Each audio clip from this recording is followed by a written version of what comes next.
नमस्कार मंडळी, माझ्या युट्यूब चॅनलमध्ये तुमचं स्वागत आहे. आज मला कामावर यायला उशीर झाला होता आणि काम पण खूप होतं, त्याच्यामुळे मला खूप कंटाळा आला होता. मग असं आयत्या वेळी मी आता काय बनवू, तर मी विचार केला की आज दाल खिचडी बनवूया. मग त्याची रेसिपी मी तुमच्यासोबत शेअर करीत आहे.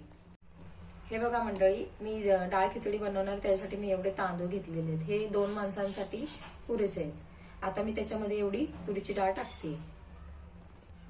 अर्धी वाटी तुरीची डाळ टाकल्यानंतर त्याच्यामध्ये अर्धी वाटी मी मुगाची डाळ टाकणार आहे. मुगाची डाळ अर्धी वाटी टाकली, त्याच्यानंतर आता मी अर्धी वाटी मसूरची डाळ टाकणार आहे. हे आता हे डाळ खिचडीचं सगळं मिश्रण झालेलं आहे. आता आपण हे मिक्स करून स्वच्छ 2-3 वेळा धुवून घेऊया. बघा, आता मी हे डाळ तांदूळ स्वच्छ धुतले 2-3 पाण्याने. आता हे आपण 10-15 मिनिटासाठी भिजत ठेवूया आणि तोपर्यंत आपण दाल खिचडीला लागणाऱ्या गोष्टींची तयारी करूया.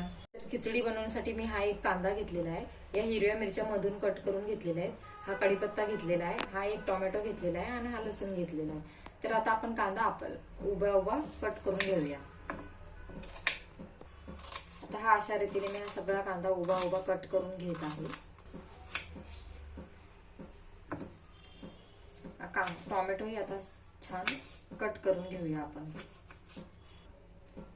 इथे मी लसूण ठेचून घेतलेला आहे. आता आपण गॅस ऑन करूया. आता आपण कुकरमध्ये तेल टाकून घेऊया.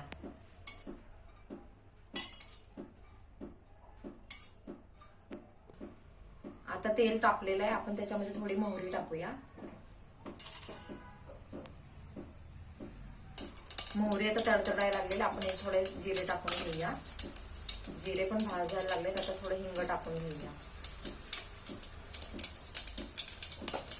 आता आपण त्याच्यामध्ये कढीपत्ता टाकून घेऊया आणि हिरव्या मिरच्या पण टाकून घेऊया.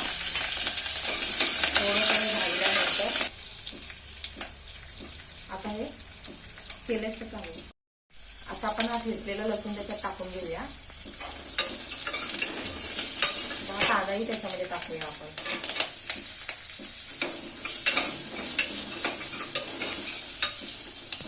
कांदा आता सुटलेला आहे तेलामध्ये. आता आपण ह्याच्यामध्ये टोमॅटो टाकून घेऊया.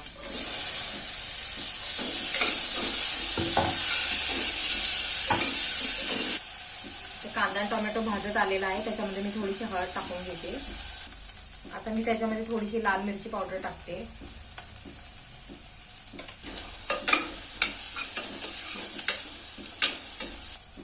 आता थोडा गरम मसाला टाकूया.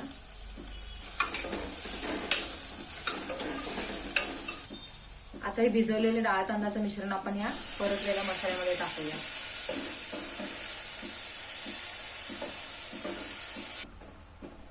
हे सगळं मिश्रण 1 कप होतं. आपण याच्यामध्ये 2 ते 2.5 कप पाणी घालूया. मंडळी, मला नंतर आठवलं की माझ्याकडे गाजर एक शिल्लक आहे, तर मी आता ते ह्याच्यामध्ये टाकणार आहे. आणि तुमच्याकडे ज्या काही भाज्या शिल्लक असतील त्याही तुम्ही ह्याच्यामध्ये खिचडीमध्ये टाकल्या तरी चालेल.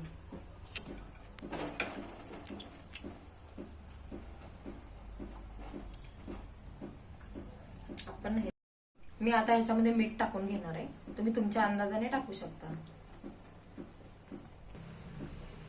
हे बघा, आता अशा रीतीने ही खिचडी शिजायला लागलेली आहे. आता आपण कुकरचं झाकण बंद करून घेऊया. कुकरची वाफ आता गेलेली आहे. आपण आता कुकर ओपन करूया. वाव, खिचडी थोडीशी घट्टसर झालेली आहे. मला अशीच आवडते, मला जास्त पातळ आवडत नाही, म्हणून मी अशी थोडीशी घट्टसर खिचडी केलेली आहे. आता ही खिचडीवर मी थोडंसं साजूक तूप टाकत आहे. तोंडी लावायला सोबत लोणच्याची फोड घेत आहे. बघा, आपली मस्त प्रकारे रेसिपी तयार झालेली आहे. याच्यासोबत उडदाचा पापड जर असेल ना तर मग चवच न्यारी.